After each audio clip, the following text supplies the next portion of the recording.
को नमस्कार। स्वागत है आंगनबाड़ी की पाठशाला में। बहनों, उत्तर प्रदेश शासन द्वारा उत्तर प्रदेश में आंगनबाड़ी भर्ती 2023 की गाइडलाइन जारी कर दिया गया है।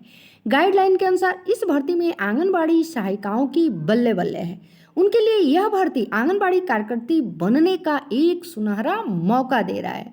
लेकिन कुल मिलाकर बहनें असमंजस में है कि क्या सहायिका भी आंगनबाड़ी कार्यकर्ती के लिए फॉर्म भरेंगी या नहीं, पहले भर्ती होगी या प्रमोशन, अगर प्रमोशन होगा तो सहायिका कैसे प्रमोट की जाएंगी इत्यादि। इन्हीं सब बिंदुओं पर आज का यह वीडियो शूट है। तो आइए देखते हैं उस शासनादेश को। यह वह आदेश है, आप देख पा रहे हैं। प्रेषक अनामिका सिंह, सचिव उत्तर प्रदेश शासन सेवा में समस्त जिलाधिकारी उत्तर प्रदेश और निदेशक बाल विकास सेवा एवं पुष्टाहार उत्तर प्रदेश लखनऊ। और यह आदेश जो है वह आपका दिनांक 21 मार्च 2023 को ही आया हुआ है। और इसमें विषय आप देख सकते हैं, विषय है समन्वित बाल विकास परियोजना कार्यक्रम के अंतर्गत आंगनबाड़ी कार्यकर्त्रियों, मिनी आंगनबाड़ी कार्यकर्त्रियों एवं सहायिकाओं की मानदेय पर नियुक्ति हेतु चयन प्रक्रिया पुनर्निर्धारण। अब आइए हम चलते हैं आज के मेन पॉइंट पर, यानी कि जिसके लिए मैंने जो है इस वीडियो को आपके लिए बनाया है। तो यहाँ पे सीधे चलते हैं और आपको बताते हैं। जैसे यहाँ पे स्पष्ट लिखा है, महोदय महोदया, समन्वित बाल विकास कार्यक्रम के अंतर्गत आंगनबाड़ी कार्यकर्तियों, मिनी आंगनबाड़ी कार्यकर्तियों एवं सहायिकाओं की मानदेय पर संविदा आधारित नियुक्ति के संबंध में पूर्व में निर्गत समस्त शासनादेशों को अवक्रमित करते हुए एतद द्वारा सम्यक विचारोपरांत चयन प्रक्रिया निम्नवत प्रख्यापित की जाती है। यानी कि पहले आ चुका था उसको निरस्त कर दिया गया और पुनः नए सिरे से यह शासनादेश आया हुआ है। तो अब इसमें चलिए हम आपको क्रमशः बताते हैं। जैसे शैक्षिक योग्यता, अब यहाँ देखिए लिखा है कि आंगनबाड़ी कार्यकर्तियों, मिनी आंगनबाड़ी कार्यकर्तियों एवं सहायिकाओं हेतु शैक्षिक योग्यता इंटरमीडिएट या उसके समकक्ष होगी। तो यह जो है सीधी भर्ती और जो प्रमोट होकर के सहायिकाएँ जाएंगी तो शैक्षिक योग्यता जो है इंटरमीडिएट रख दी गई है। अब आइए यहाँ पे आयु सीमा देखते हैं। तो आयु सीमा में कह रहा है कि आंगनबाड़ी कार्यकर्त्री, मिनी आंगनबाड़ी कार्यकर्ती एवं सहायिकाओं के पद के लिए न्यूनतम आयु सीमा 18 वर्ष तथा अधिकतम आयु सीमा 35 वर्ष होगी।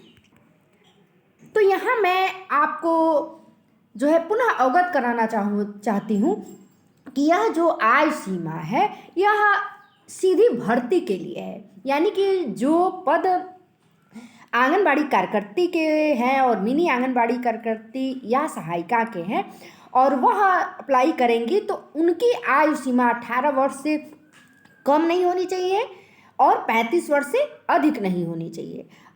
क्या पद प्रमोट करके जो आंगनबाड़ी कार्यकर्ती होंगी उनके लिए है, मैं नीचे बताऊंगी, आप सभी वीडियो में अंत तक अवश्य बने रहिएगा। अब आते हैं सेकेंड पॉइंट में। तो आप सभी जानते हैं कि आयु की गणना जो है हाई स्कूल अंक तालिका के जो है उसके अनुसार देखी जाती है। यानी हाई स्कूल के प्रमाण पत्र में जो आपका डेट ऑफ बर्थ है उससे टैली की जाती है। अब आते हैं थर्ड पॉइंट में।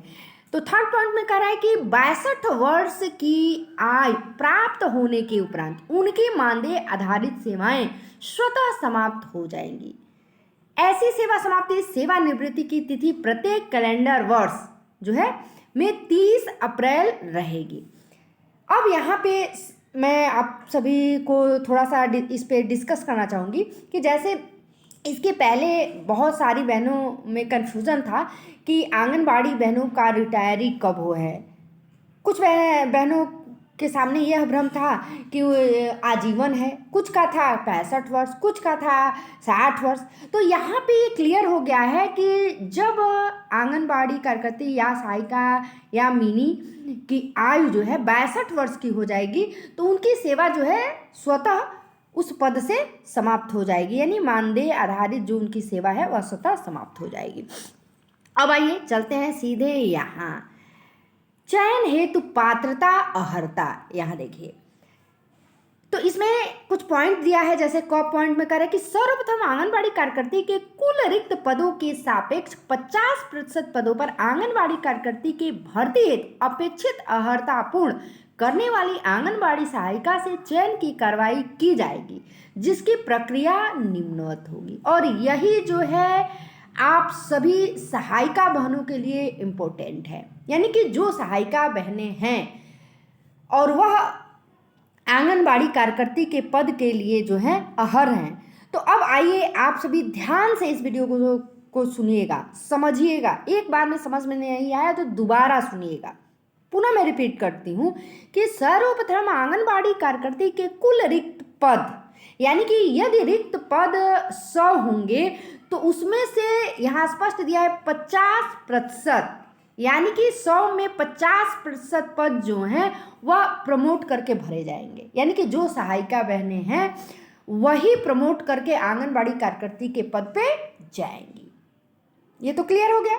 अब आइए यहाँ पे हम पुनः, जैसे पॉइंट इसमें दिया हुआ है तो फर्स्ट पॉइंट में देखिए क्या कह रहा है कि सर्वप्रथम अपेक्षित अर्हता रखने वाली ग्रामीण क्षेत्रों में उसी ग्राम सभा तथा शहरी क्षेत्रों में उसी वार्ड में स्थित उसी आंगनबाड़ी केंद्र की सहायिका जिसकी न्यूनतम अर्हकारी सेवा निर्धारित कट ऑफ डेट को 5 वर्ष की नियमित सेवा पूरी हो चुकी हो तथा शैक्षिक योग्यता न्यूनतम इंटरमीडिएट उत्तीर्ण या समकक्ष हो एवं उसकी आयु 50 वर्ष से अधिक न हो का चयन किया जाएगा।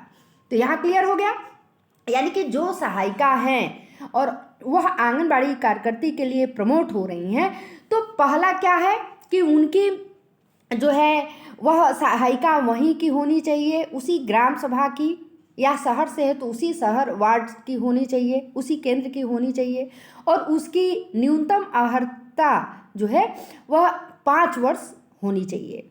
शैक्षिक योग्यता में कह रहा है कि इंटरमीडिएट उत्तीर्ण या समकक्ष होना चाहिए। आयु कह रहा है स्पष्ट कि 50 वर्ष से जो है अधिक नहीं होनी चाहिए, यानी कि ये प्रमोट करने वाली सहायिका बहनों के लिए है, जो आंगनबाड़ी कार्यकर्ती के लिए जो है अहर हैं उनके लिए है। और सीधी भर्ती के लिए मैंने ऊपर दिखाया, यानी कि उनकी 18 से लेकर के 35 वर्ष है।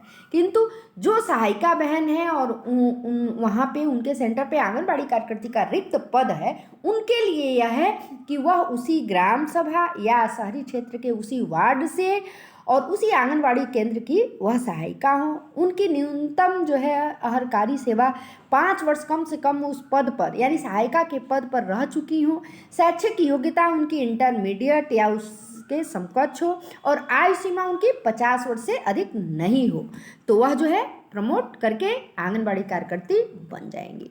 उसके बाद से सेकेंड पॉइंट में कह रहे हैं कि तत्पश्चात रिक्त आंगनबाड़ी कार्यकर्ती के पद पर उसी ग्राम सभा तथा शहरी क्षेत्रों में उसी वार्ड में स्थित अन्य आंगनबाड़ी केंद्रों पर तैनात और आंगनबाड़ी सहायिकाओं में से मेरिट के आधार पर चयन किया जाएगा।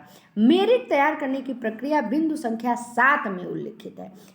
मैं बिंदु संख्या 7 की भी बात आपको बताऊंगी। अब यहाँ थोड़ा क्लियर कर देते हैं। कह रहे हैं कि तत्पश्चात रिक्त आंगनबाड़ी कार्यकर्ती के पद पर, यानी कि यदि वहाँ पे जो सहायिका है और ये जो फर्स्ट पॉइंट में मैंने ऊपर बताया, यानी कि यहाँ पे यह उस सहायिका में नहीं है, तो दूसरे केंद्र की सहायिका को देखी जाएगी कि यदि वह अर्हता रख रही हैं तो और मेरिट के हिसाब से है। यहाँ पे देखिए तथा रिक्त आंगनबाड़ी कार्यकर्ती के पद पर उसी ग्राम सभा तथा उसी वार्ड में स्थित अन्य आंगनबाड़ी केंद्रों से जो है देखी जाएगी कि जो सहायिका है वह मेरिट के आधार पर सही है कि नहीं है, यानी कि उसकी सेवा 5 वर्ष सहायिका के पद पर हो चुकी है कि नहीं है, उसकी शैक्षिक योग्यता इंटरमीडिएट उत्तीर्ण या समकक्ष है कि नहीं है, उसकी आयु सीमा 50 वर्ष से जो है अधिक तो नहीं है, तो उसे ली जाएगी। अब नेक्स्ट यानी थर्ड पॉइंट में देखिए कि परियोजना स्तर पर 50% कोटा पूर्ण न होने पर जनपद स्तर पर कुल रिक्तियों के सापेक्ष 50% पदों पर चयन किया जाएगा। ठीक है। बाल विकास परियोजना अधिकारी द्वारा परियोजना की रिक्त पदों को सम्मिलित कर रिक्त आंगनबाड़ी कार्यकर्ती के केंद्रों की सूची सहित और आंगनबाड़ी सहायिका का पूर्ण विवरण निर्धारित प्रारूप पर तैयार कर उनके सेवा विवरण यथा नियमित रूप से मानदेय भुगतान एवं मानदेय सेवा में व्यवधान आदि का संपूर्ण विवरण सहित जिला कार्यक्रम अधिकारी को उपलब्ध कराएंगे। यानी कि यदि किन्हीं कारणवश जो है सहायिका से आंगनबाड़ी कार्यकर्ती पद के लिए जो है कोई अदर केंद्र की भी मिल जाती है सहायिका, तो उसके बारे में कह रहा है कि उसका पूरा विवरण जो है वह बाल विकास परियोजना अधिकारी यानी कि CDPO, चाहे वह CDPO मैम हो या सर हो, वह सारी डिटेल्स जो है जिला कार्यक्रम अधिकारी को उपलब्ध कराएंगे, दूसरे सहायिका का भी। नेक्स्ट यहाँ कह रहा है यानी 4th पॉइंट में कि चयन के समय विगत 5 वर्ष में नियमित रूप से मानदेय भुगतान, कार्य व्यवहार एवं मानदेय सेवा में व्यवधान आदि को भी संज्ञान में लिया जाएगा। यानी कि जो सहायिका ये सब मानक रखती हैं तो उनके साथ यह भी देखा जाएगा कि मानदेय वो जो है टाइम टू टाइम पाई है कि नहीं, भुगतान जो है उनका हुआ है कि नहीं, उनका कार्य व्यवहार कैसा है, कहीं किसी प्रकार का व्यवधान तो नहीं है या संज्ञान में तो किसी के नहीं है। यदि विगत 5 वर्ष में कार्य में लापरवाही, 3 माह अथवा उससे अधिक अनधिकृत अनुपस्थिति रही हो तो चयन नहीं किया जाएगा। यानी कि यदि वह आंगनबाड़ी कार्यकर्ती के लिए प्रमोट होती हैं तो ये सारे स्टेप उनको देखा जाएगा कि वो फॉलो कर रही है कि नहीं, तभी जाकर के वो आंगनबाड़ी कार्यकर्ती के पद के लिए जो है प्रमोट होंगी। यानी कि 5 वर्ष सेवा जो की है उस 5 वर्ष में मानदेय समय से उनको मिला है कि नहीं, व्यवहार जो है उनका कैसा है, किसी प्रकार का व्यवधान आदि तो नहीं है या किसी के संज्ञान में ऐसा तो नहीं है। फिर 5 वर्ष से यदि सेवा की हैं तो लापरवाही तो नहीं बरती हैं अपने सेवा के प्रति, और उसके बाद से जो है अनुपस्थित तो नहीं रही हैं इत्यादि। ये सारा जो है मानक जो है वह पूरा करने वाली ही सहायिका जो है आंगनबाड़ी कार्यकर्ती बनेंगी।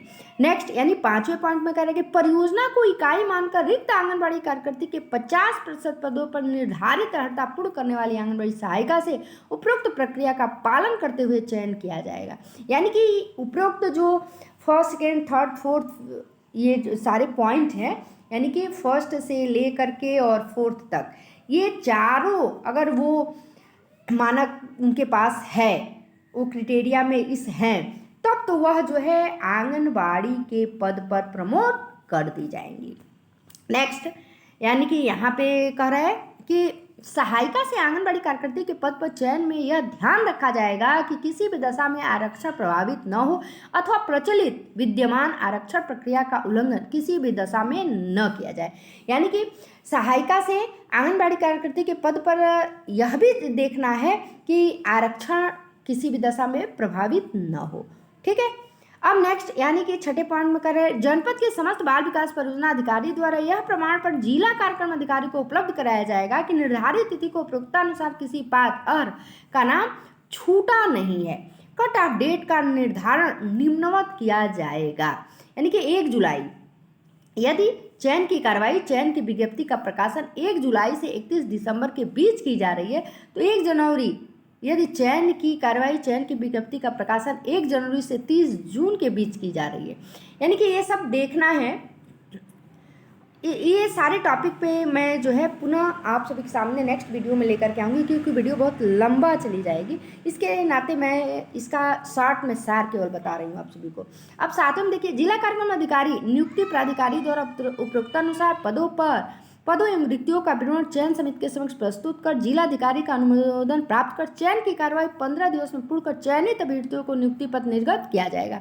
यानी कि ये सारी प्रक्रिया होने के बाद, यानी कि जो सहायिका हैं और ये सारी अर्हताएं रख रही हैं तो उन्हें आंगनबाड़ी कार्यकर्ती पद पर प्रमोट कर दिया जाएगा। और इसकी सारी जो है उसके बाद से रिक्तियां निकलेंगी कि कितनी जो है शेष बचती हैं, और उसके बाद से यहाँ पे देखिए स्पष्ट इसमें भी कह दे रहा है कि ये देखिए, इस प्रकार चयन का केंद्रवार विस्तृत कार्य वृत्त चयन समिति द्वारा अनिवार्यतः जारी किया जाएगा। उसकी प्रत निदेशक बाल विकास एवं पुष्टाहार उत्तर प्रदेश लखनऊ को प्रेषित की जाएगी। यानी कि इस आदेश से यही स्पष्ट होता है कि पहले जो है सहायिका प्रमोट करके आंगनबाड़ी कार्यकर्त्री बनेंगी, उसके बाद से कितना कहाँ पे रिक्त पद है इसके बारे में विधिवत जानकारी ली जाएगी। क्योंकि यहाँ पे जो है देखिए स्पष्ट इसमें भी कहा है कि उपरोक्तानुसार आंगनबाड़ी कार्यकर्त्री के 50% पद सहायिकाओं से भरे जाएंगे, स्पष्ट दिया है। यानी कि मैंने बताया ना कि अगर 100 सीट है तो 50 आपका प्रमोट होकर के सहायिका आंगनबाड़ी कार्यकर्त्री बनेंगी। उसके बाद से जो सीट बचेगी उसका विज्ञप्ति जारी होगा और उसके बाद ही जो है वह चाहे आंगनबाड़ी कार्यकर्ती हो या आंगनबाड़ी सहायिका हो या मिनी आंगनबाड़ी कार्यकर्ती का जो भी मतलब पद होगा जो है सीधी भर्ती के द्वारा जो है ली जाएगी। जैसे यहाँ नीचे दिया भी है कि सहायिकाओं के उपलब्ध न होने की स्थिति में रिक्त पदों को सीधी भर्ती द्वारा भरा जाएगा तथा कोई भी पद आगामी चयन के लिए रिक्त नहीं रखा जाएगा। यानी इससे स्पष्ट अब हो जाता है कि 50% सीट जो है प्रमोट करके भरी जाएंगी और उसके बाद से जो 50% सीट होगा वह सीधी भर्ती के द्वारा जो है हर हाल में जो है आगामी चयन के लिए रिक्त पद निकाली जाएगी और उसके बाद से जो है वह पद भर लिए जाएंगे। इस आदेश से मतलब यही स्पष्ट हो रहा है। अब आइए इसमें यानी 10 पॉइंट में क्या कर रहा है कि चयन समिति द्वारा चयन पत्रावली पर परियोजनावार विवरण के साथ यह अभिलेखित किया जाएगा कि कुल कितने प्रतिशत आंगनबाड़ी कार्यकर्ती के पद चयन द्वारा भरे गए हैं। देखिए यहाँ से भी स्पष्ट हो जाता है कि पहले प्रमोट करके ही आंगनबाड़ी कार्यकर्ती के पद भरे जाएंगे ताकि भविष्य में जब भी पुनः आंगनबाड़ी कार्यकर्ती के रिक्त पदों पर विज्ञप्ति प्रकाशित की जाएगी तो यह ध्यान में रखा जाएगा कि उपरोक्तानुसार 50% आंगनबाड़ी कार्यकर्ती के रिक्त पदों पर पात्र अहर आंगनबाड़ी सहायिकाओं का चयन किया जाए। नेक्स्ट यानी कि ख पॉइंट में क्या कर रहा है कि आंगनबाड़ी सहायिकाओं से आंगनबाड़ी कार्यकर्ती के रिक्त पद पर चयन उपरांत सहायिकाओं के रिक्त हुए पदों को सम्मिलित करते हुए जिलाधिकारी के अनुमोदोपरांत आंगनबाड़ी कार्यकर्ती मिनी आंगनबाड़ी कार्यकर्ती तथा सहायिकाओं के पद पर चयन हेतु अनिवार्यतः एक स्थानीय तथा एक प्रदेश स्तर के समाचार पत्र में विज्ञप्ति प्रकाशित की जाएगी। एक से अधिक केंद्र या पदों पर आवेदिका द्वारा किए गए आवेदन मान्य होंगे। यानी कि कुल मिला के यह कहा जा सकता है कि पहले जो है सहायिका प्रमोट होकर के आंगनबाड़ी कार्यकर्ती बनेंगी और जो उपरोक्त मैंने मानक बताया वह मानक यदि वह रखती हैं तो प्रमोट वह हर हाल में होकर के आंगनबाड़ी कार्यकर्ती बनेंगी। उसके बाद से जो है जिलाधिकारी के अनुमोदनोपरांत ही पुनः विज्ञप्ति प्रकाशित की जाएगी समाचार पत्र के माध्यम से। वो विज्ञप्ति प्रकाशित हो या जैसे भी हो, यहाँ पे पुनः मैं दिखा देती हूँ, स्पष्ट दिया है कि जिलाधिकारी के अनुमोदनोपरांत आंगनबाड़ी कार्यकर्ती मिनी आंगनबाड़ी कार्यकर्ती तथा सहायिकाओं के पद पर चयन हेतु अनिवार्यतः एक स्थानीय यानी कि स्थानीय का मतलब न्यूज़पेपर के द्वारा एक प्रदेश स्तर पर भी समाचार पत्र में विज्ञप्ति प्रकाशित की जाएगी। तो इस तरह से यह स्पष्ट हो गया। और यहाँ पे गांव में सीधी भर्ती के लिए स्पष्ट दिया है कि सीधी भर्ती हेतु आंगनबाड़ी कार्यकर्ती मिनी आंगनबाड़ी कार्यकर्ती और सहायिका के पदों पर चयन की वरीयता तो आप सभी जानती हैं, मैंने ऑलरेडी वीडियो भी बनाया हुआ था, उसमें बताया था कि सीधी भर्ती के लिए क्या क्या जो है अहर्ताएँ होनी चाहिए। तो आज का यह वीडियो खास कर रहा सहायिका बहनों के लिए जो प्रमोट होकर के आंगनबाड़ी कार्यकर्ती बनेंगी। तो यदि आप हमारे चैनल पर पहली बार आए और अभी तक चैनल को सब्सक्राइब नहीं किए हैं तो प्लीज़ चैनल को सब्सक्राइब कर दीजिए, लाइक कर दीजिए, क्योंकि मैं आप तक सच्ची खबर लेकर के आती हूँ और बहुत ही कीमती वक्त आप सभी के लिए निकालती हूँ। और यह मेरा मानना होता है कि जो भी जानकारी वो चाहे प्री प्राइमरी से हो, चाहे SCDS विभाग से हो, चाहे आंगनबाड़ी भर्ती से हो, चाहे मानदेय से हो, इसकी जानकारी मुझे जैसे ही हो वह मैं आप तक अपने चैनल के माध्यम से दे दूँ। तो मिलती हूँ नेक्स्ट अपडेट में, तब तक के लिए नमस्कार।